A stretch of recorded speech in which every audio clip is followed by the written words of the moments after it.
Chào mừng Nị đã quay trở lại với series âm nhạc trên màn bạc. Mình đã tìm hiểu sơ bộ về nhạc phim rồi.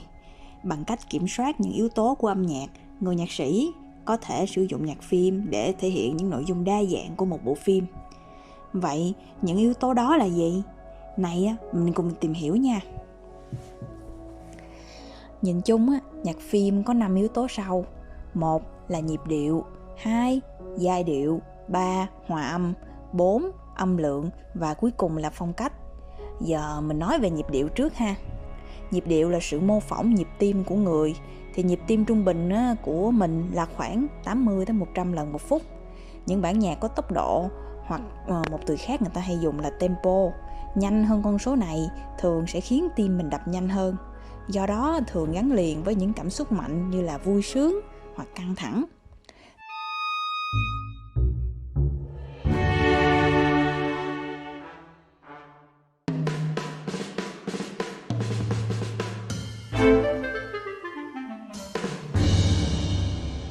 Ngược lại, những bản nhạc có tempo chậm cũng sẽ khiến nhịp tim của mình chậm lại và do đó gắn liền với những cảm xúc như là thư giãn hoặc buồn bã.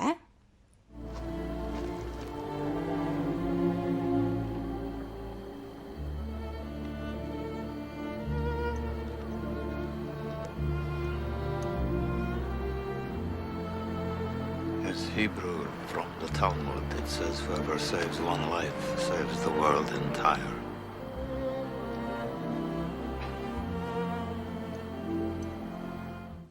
Còn một trường hợp nữa cô gọi là loạn nhịp đó, tức là không có nhịp điệu cố định. Vậy thì khi nào tim mình loạn nhịp nè? Khi hoảng sợ đúng không?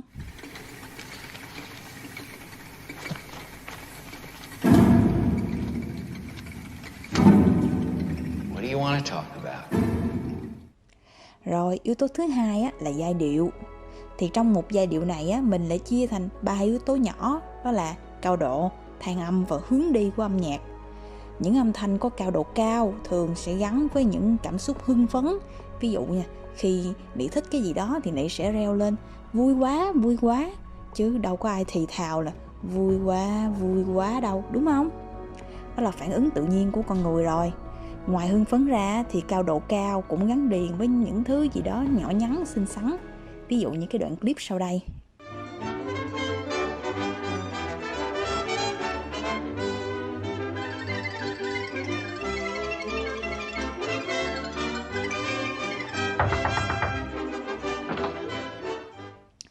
Rồi dễ hiểu thôi, nhẹ thì bay cao, còn nặng thì là đà dưới thấp. Do đó âm thanh có cao độ thấp sẽ gắn với những gì nặng nề. Có thể là một thứ gì đó nặng, cũng có thể là một cái tâm trạng nặng nề nào đó.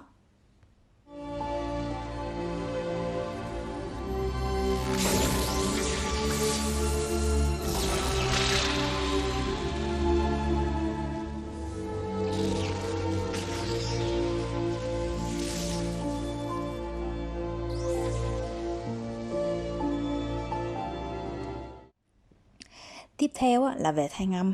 Như trong series nhạc cổ điển mình đã học, hệ than âm thường thấy nhất là hệ than âm dựa trên 12 nốt trên đàn piano của nhạc cổ điển phương Tây, với hai giọng chính là giọng trưởng và giọng thứ. Trong đó giọng trưởng mang lại cảm giác vui vẻ.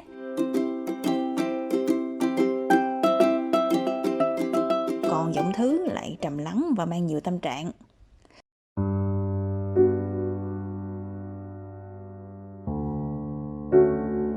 Ngoài ra vẫn còn có hệ than âm ngũ cung pentatonic với âm hưởng châu Á nè.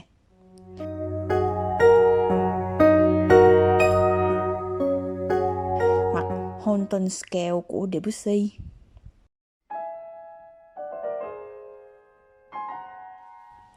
Tiếp theo là về hướng đi của giai điệu.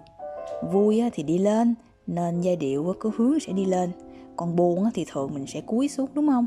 Và do đó giai điệu cũng sẽ đi xuống. Áp dụng tương tự như vậy cho nhạc phim.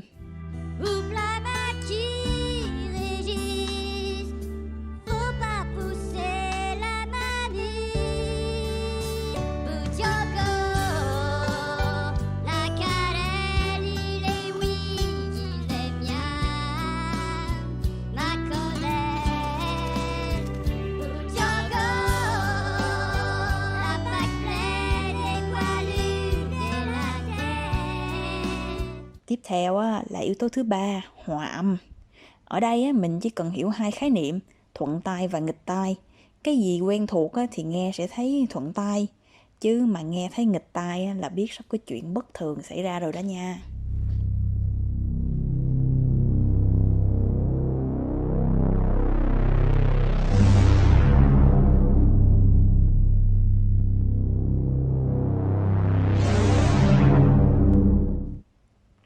Yếu tố thứ tư là âm lượng to nhỏ. Khi vui hoặc là khi sợ hãi cực độ thì âm lượng của mình sẽ có xu hướng tăng lên. Oh, Kevin, I'm so sorry.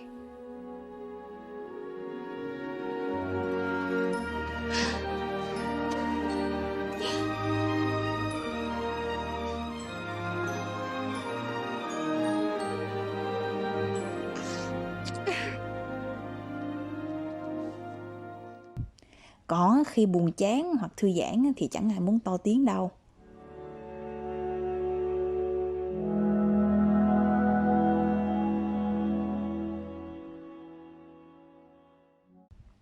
Và yếu tố cuối cùng là phong cách.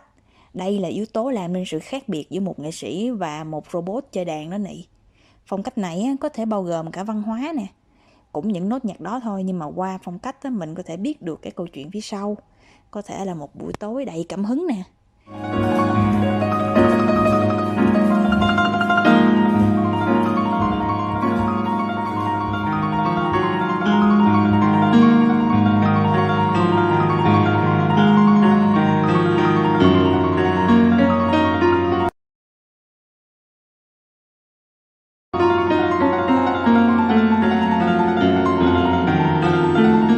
Hay là một buổi dạ hội mang phong cách Tây Ban Nha.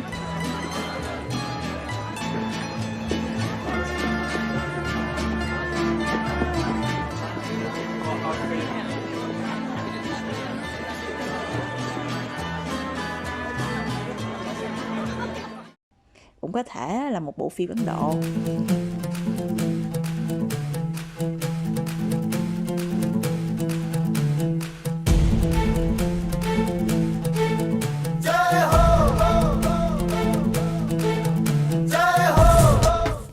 Thì từ 5 yếu tố này cô sẽ tóm tắt lại cho Nị một công thức chung hay sử dụng cho từng thể loại nhạc phim.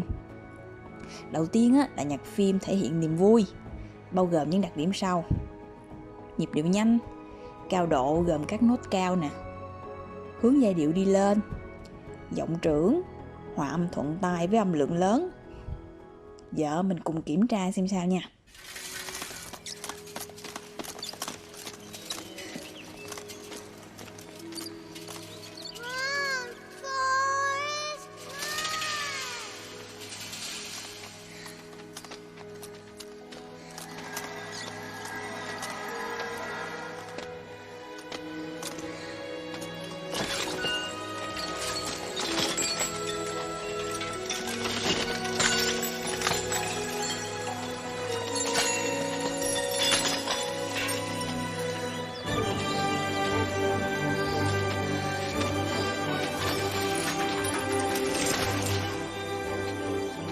Now, you wouldn't believe it if I told you. But I can run like the wind blows. From that day on, if I was going somewhere, I was running.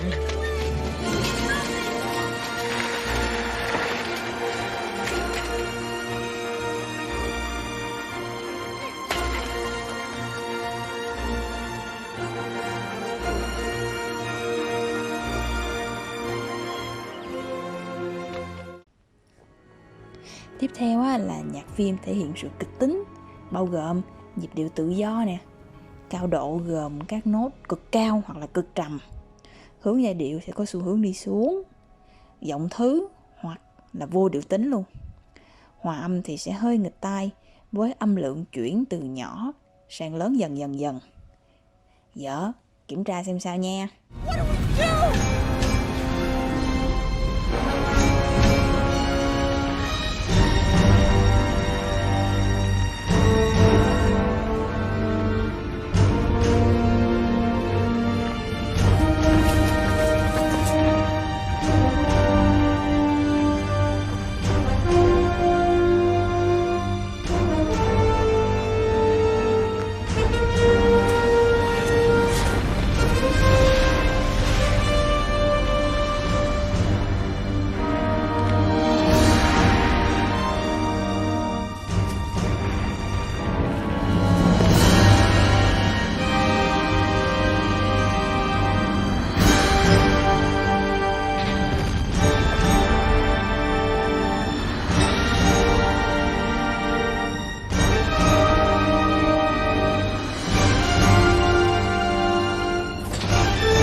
cuối cùng á là âm nhạc tượng trưng cho nỗi buồn.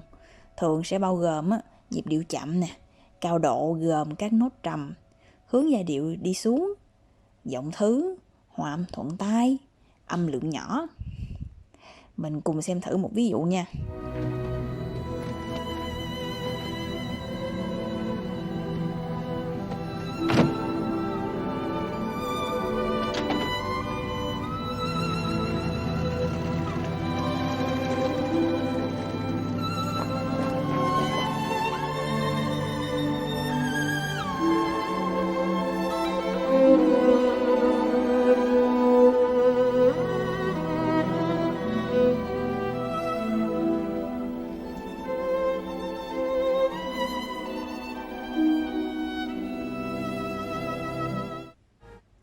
Nhưng dĩ nhiên á, như cô đã nói, công thức này chỉ là công thức phổ biến thôi chứ không áp dụng cho mọi bộ phim đâu nha.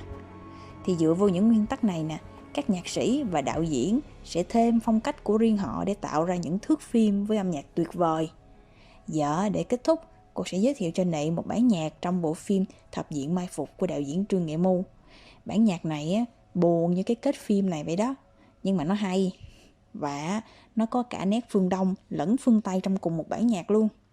Giờ mình cùng nghe thử nha.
Spring